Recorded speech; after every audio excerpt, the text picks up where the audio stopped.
Yo, what is up guys? Chase Revelo here, and in this video, I'm pumped to be at you guys today. We're gonna be breaking down a doubles video, Stanford versus Miami. Let's get straight into it. Let's go.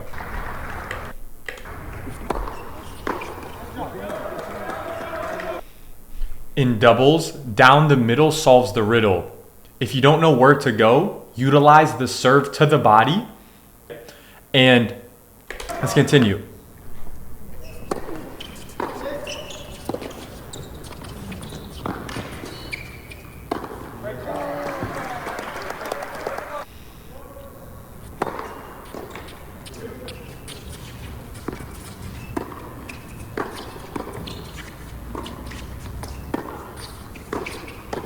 Notice how he went middle there.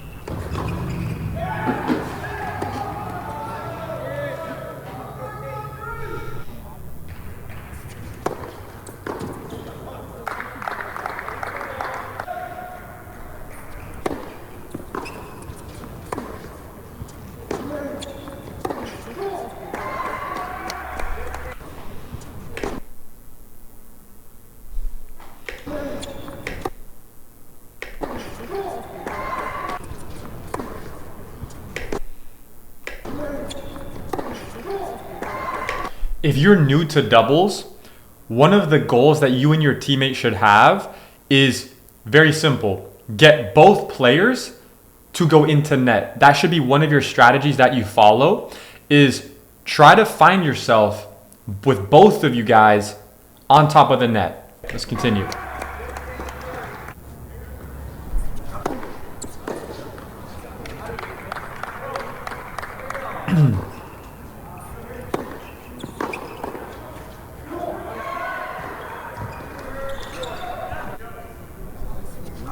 High formation. He went middle. He went middle again. He went middle again. In doubles, you can play big aggressive shots down the middle. It will also cause confusion with your opponents.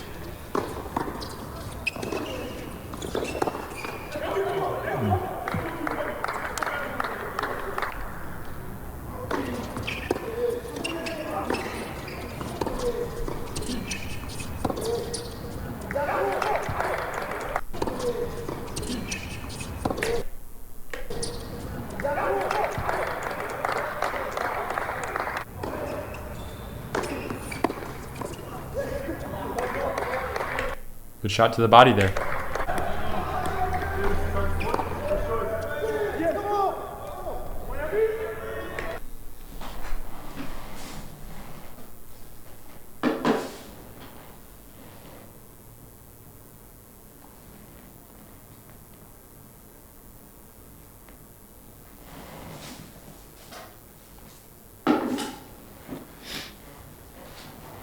All right, let's watch this point again.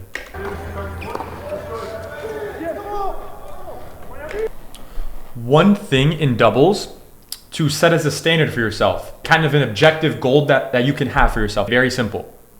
When you're returning early in the match, make sure as a returner, you're not too predictable with just going cross court, trying to keep it away from the net player.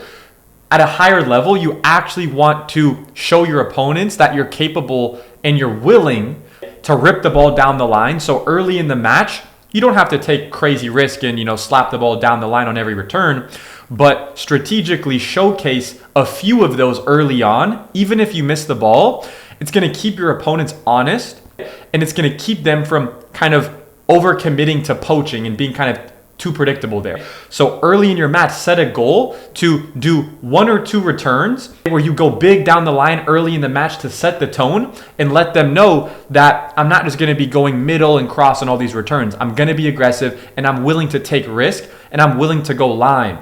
That's how you can keep your opponents honest and make sure that, when you're starting the match, they're not going to be kind of over cheating to poach. All right, let's continue.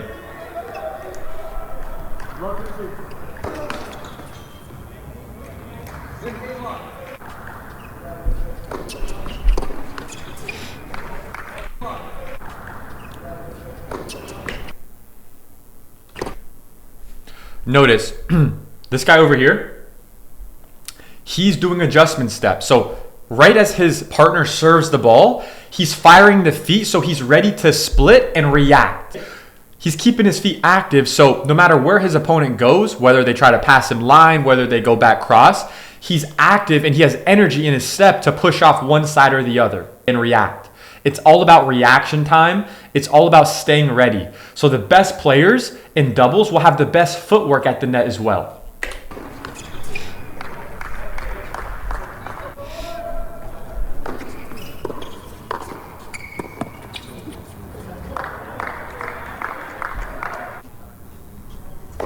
I formation. Good.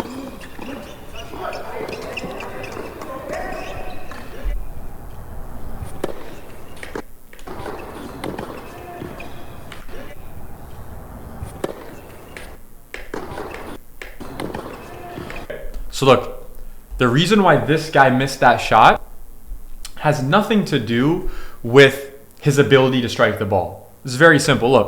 Look at his preparation after the serve. After the serve, you have to keep your feet active and expect the ball to come back. Don't assume your opponent's going to hit a bad shot. Assume your opponent is going to hit an amazing shot. And then when they maybe don't hit such a great ball, that should surprise you. And you're like, great, let me take advantage of this opportunity. But look, he serves, and instead of trying to like be active here, he's kind of flat-footed. He does a very minimal, I wouldn't even call that a split step. It's a very minimal preparation there. What he should have done is he should have served and then start actively bouncing his feet, getting ready for the next ball. His opponent took time away and hit a solid return back quick. And number two is he should have hit topspin there because that ball came with a lot of force. So in general, unless you're doing really great footwork preparation, it's going to be pretty difficult to answer that with a slice. Unless you get really low, you give yourself a little bit more space and give yourself more time. All right. So if you're facing a more difficult shot to your backhand side, if possible, keep two hands on the ball, on the racket. Keep two hands on the racket. All right, let's go.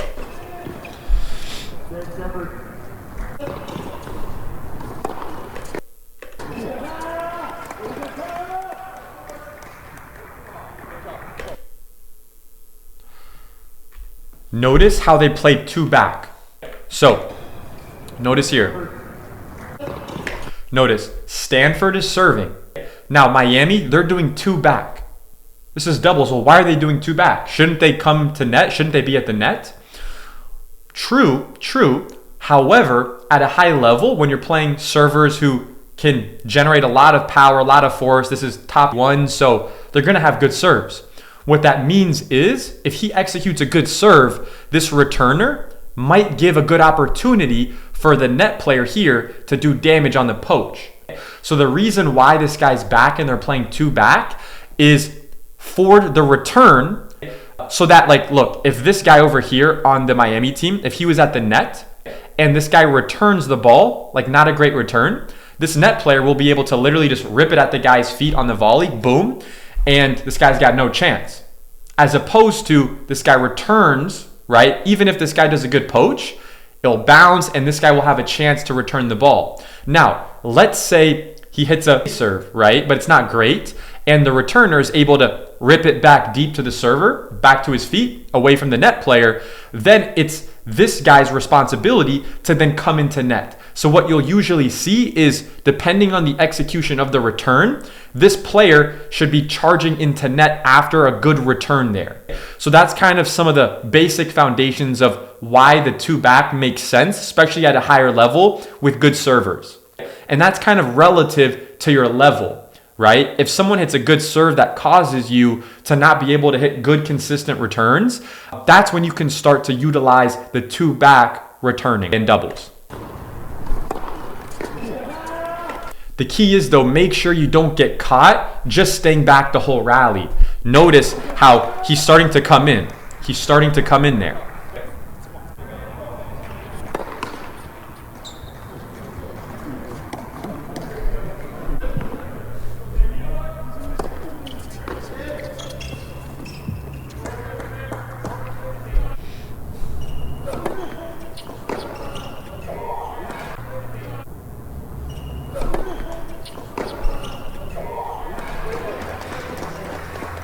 even though he missed that, it's a good idea to find a forehand on second serves. If you look at the best D1 players, the top D1 players, most of them on second serves are going to have a rule, I want to find my forehand. Unless they hit an amazing kick serve to my backhand where I literally have to hit a backhand, I'm going to find the forehand. I'm going to find my forehand, which in general is going to be your better shot. Even if you look at some of the top guys like Novak Djokovic, it's crazy because if he gets kind of a ball like floating or whatever, he's still going to find his forehand. So if Djokovic, the guy with the best backhand in history, wants to find his forehand, that should be telling, right? That should be very telling for you that maybe I should try to incorporate that as well, even if your backhand is good, right? Find the forehand, especially on second serve returns.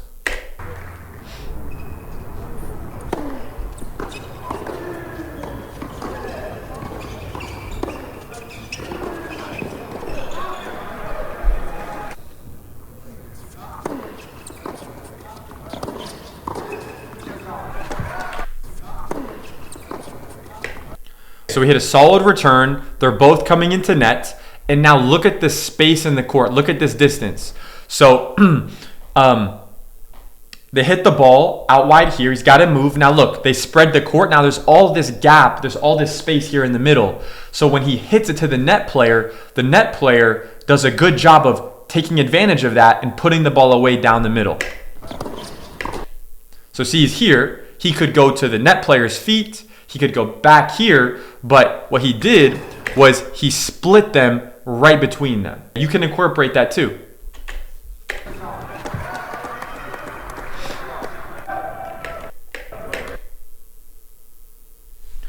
Look at his shoulder, elbow angle on his serve, and look at how when he's right about to push from the ground to go up on his serve and generate that force up from his legs, notice how his hand and his wrist are stacked above his elbow. It's a very common checkpoint that basically every single top server will have. Good open stance there. So look, here, they can stay back, but if you see yourself doing damage to your opponent in doubles, especially them on the run where there's a lot of time, right, where you guys can kind of do something, if you're both at the baseline, someone should come in. You should try to find yourself coming into net. Because look, I mean, he hit a shot there, missed it a little bit long, but even if he were to make that, you want to give yourself the opportunity as the doubles player to be at the net there. So one thing they could have done is actually come into net so that in case that guy made that shot, they would be able to put it away. He just happened to miss it though. I formation, serve body. That's not a bad target though, going middle there. That's just an execution error. Notice how he went middle there. Wow, that's a really good poach. So look, notice. Rips it middle, rips it low. He hits a ball that the volleyer makes contact below the net. So this is a textbook opportunity where this guy doesn't really have many options, right? Like what is he gonna do? Very difficult to hit a lob off this shot. He's probably just gonna try to block it back to the baseliner to keep it away from the net player. So if you're the net player, your job is read it, anticipate it, and be ready to poach here and be aggressive. Let's see what he does. He floats it. He's already moving. He's already moving. Boom. Boom. Poaching. You gotta poach more. The teams that poach the most, the teams that spend the most time up at the net, they're usually gonna win. And they're usually going to have control. Whether they win or lose, they're going to be in control there.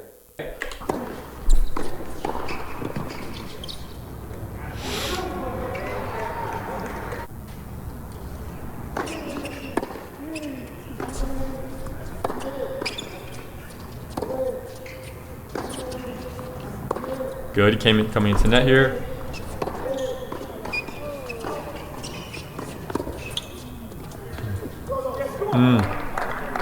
It's a good idea.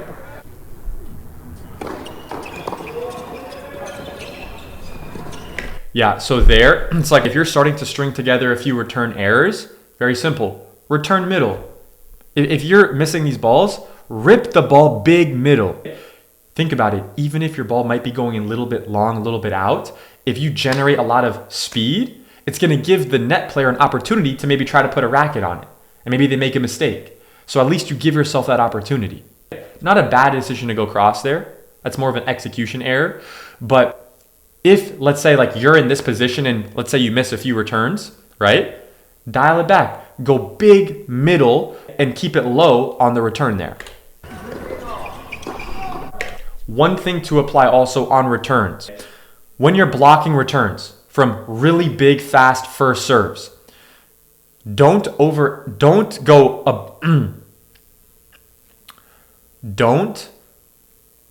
it with the height on returns. When you're blocking the returns, blocking in the nature of it, you're going to hit it a little bit more flat. So if you aim high over the net, you're going to have a tendency to miss it long. Unless you're hitting a lot of spin. But that's going to be floating. It's going to be easy for the net player to get. So when you're blocking these returns, especially at this level, like these guys don't need to play the ball 10 feet over the net, right? These guys are good enough. They can block it. They can hit it big. I would say about lower than 4 feet max. They could literally keep the ball like in a window between like 1 feet and 3 feet over the net on these returns, blocking back deep, middle, or cross. But the lesson there is when you're blocking the return and you're hitting it flatter, you don't have to hit it with so much height. Lower the height on your returns, especially when you're blocking it, hitting it big back. It's a good serve. Serve to the body.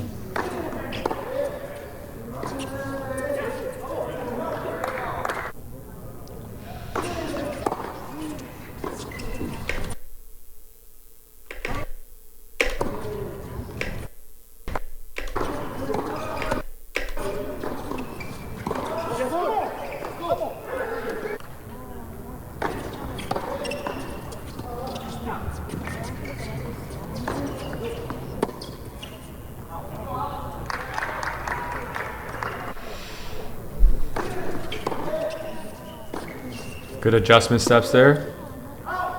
Nice.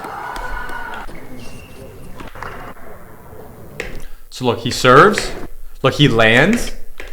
And look at how he gets space back. Look at how he's already behind the baseline. Right? Remember the point earlier where I was talking about the adjustment step footwork. I believe it was this guy beforehand when he was serving. This guy over here does a great job after he serves. He plants. And then he's already working on his spacing. He's already trying to get some more time there. And he was even on his back foot, but he gave himself a chance there. Good. So that's due to his great footwork and adjustment steps there. That's the main thing that he did well on that point.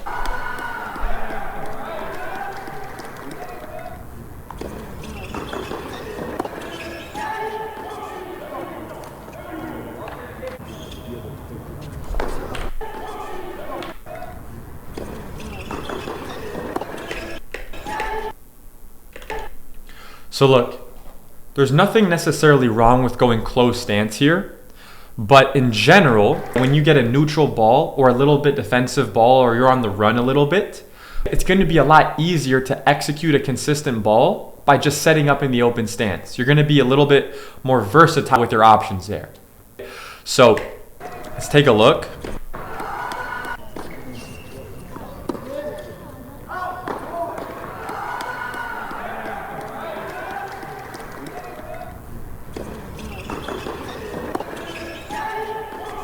Yeah, look, he can make that, but I would recommend a little bit more adjustment steps and pop out into a semi-open or open stance there, especially when you're on the run, on the move on the backhand side. All right, it's a very common thing. I see a lot of errors from players, even at a really high level, when they're on the run, on the backhand, trying to hit a close stance, when it's going to be easier for you to set up with your hips in the right position, to fire your hips and generate force from the ground, and have stability on your shot and be balanced. So it's not a wrong decision to go close stance there, but I think a better option would be pop out in the open stance.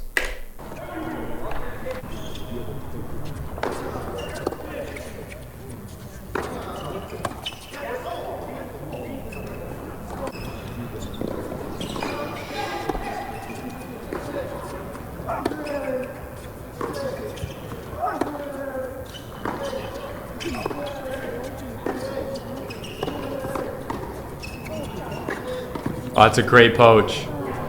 Oh, even though he missed that, that was a good move. Look, look, look. He's already moving. Look, he's pushing off the left leg. He's already moving before the guy's hitting. He's anticipating that this guy's going to go cross again. Look, he's already moving. He's moving before the guy even hit the ball. If you want to poach better, start moving earlier before the guy even hits the ball. You can see his opponent is focused on striking the ball. So the minute his gaze goes from looking forward to focusing on the ball, that's when you can kind of start moving because he's already committing to the shot. So the minute you can see he's starting his stroke, boom, start moving. Start moving early. And when you're learning to poach and trying to get better at it, it's way better for your development to kind of poach too much. And then you can try to dial it back and figure out, wait, when is the right time to poach? When is the wrong time to poach? But at the beginning, the main thing is you just got to do it.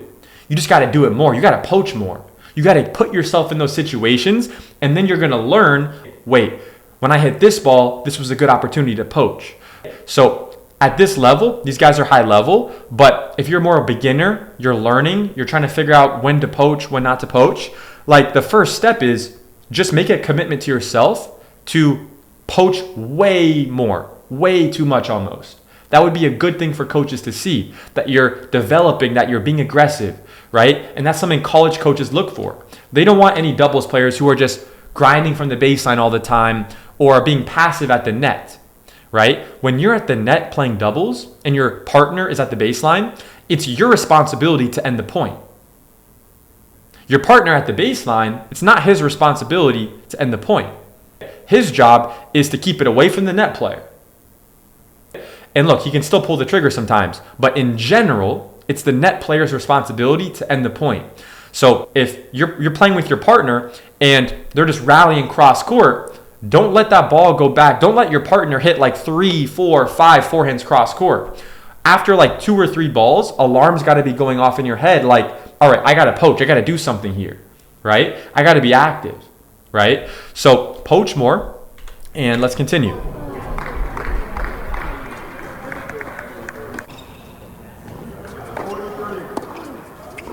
Nice, good return middle. Now, let's talk about something in terms of setting up and should you play.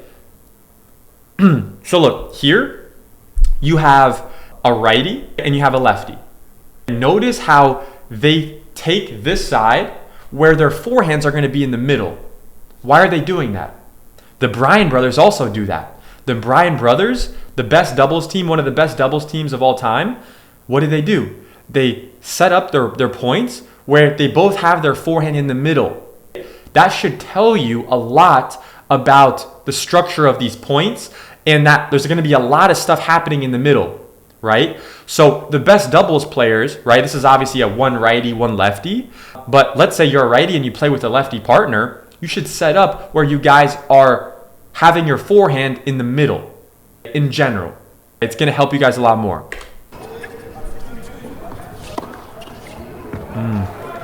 It's a good shot. Nice.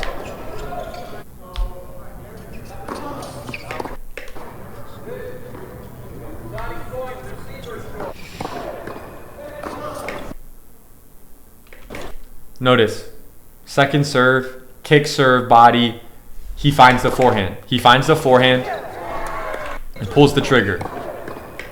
So look here, he goes kick serve, body, boom.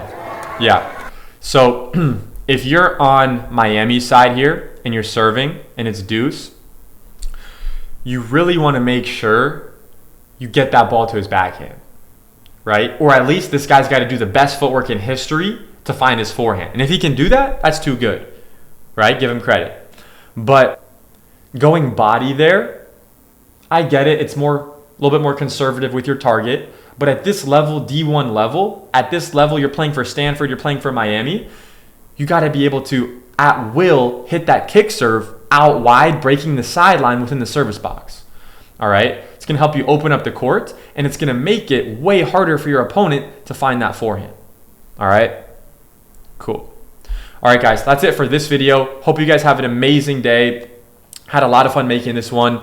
And if you got any value out of this, like the video, comment, subscribe, and subscribe again. Tell your friends, tell your parents, tell your family, subscribe to the channel. I'll see you guys in the next one. Peace out.